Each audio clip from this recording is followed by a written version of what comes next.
Assalamualaikum warahmatullahi wabarakatuh.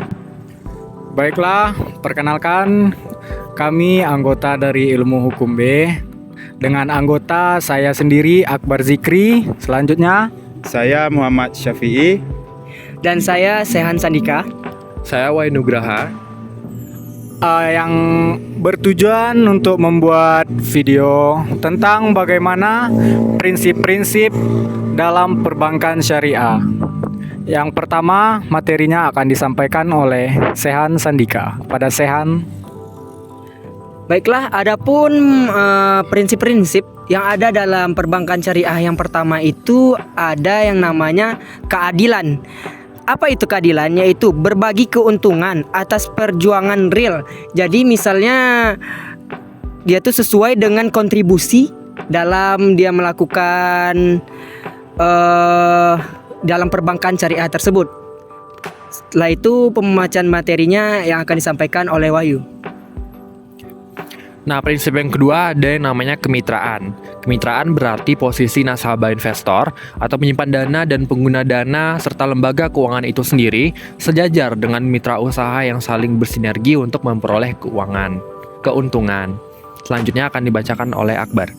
Selanjutnya itu ada prinsip transparansi, yang dimana lembaga keuangan syariah akan memberikan laporan keuangan secara terbuka dan berkesinambungan agar nasabah investor dapat mengetahui kondisi dananya. Ya, selanjutnya materinya akan disampaikan oleh Muhammad Syafi'i. Baik, terima kasih. Adapun yang terakhir yaitu universal, yang artinya tidak membedakan suku, agama, ras, dan golongan dalam masyarakat sesuai dengan prinsip Islam sebagai rahmatan lil alamin. Selanjutnya saya serahkan kepada Sehan Sandika. Ya, tadi kita sudah menjelaskan bagaimana prinsip-prinsip yang ada dalam perbankan syariah. Setelah ini ada prinsip-prinsip syariah yang dilarang dalam perbankan syariah. Yang pertama yaitu adalah maisir. Maisir ini nih secara bahasa artinya gampang atau mudah. Menurut istilah, maisir berarti memperoleh keuntungan tanpa harus bekerja keras, seperti yang ada di kalangan anak muda sekarang yaitu judi, di mana orang itu tuh dengan modal yang sedikit memperoleh keuntungan yang banyak dengan cara yang tidak normal.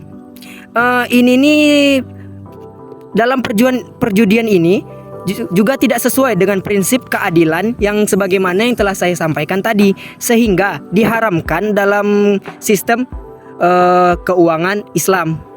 Baiklah, saya akan berikan mic-nya kepada Wahyu untuk lanjutannya.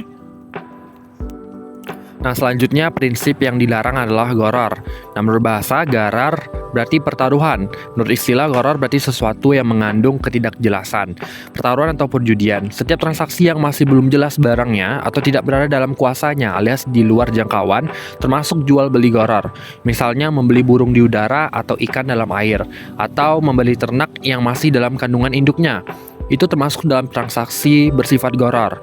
Pelarangan gharar karena memberikan efek negatif dalam kehidupan, karena gharar merupakan praktik pengambilan keuntungan secara batil.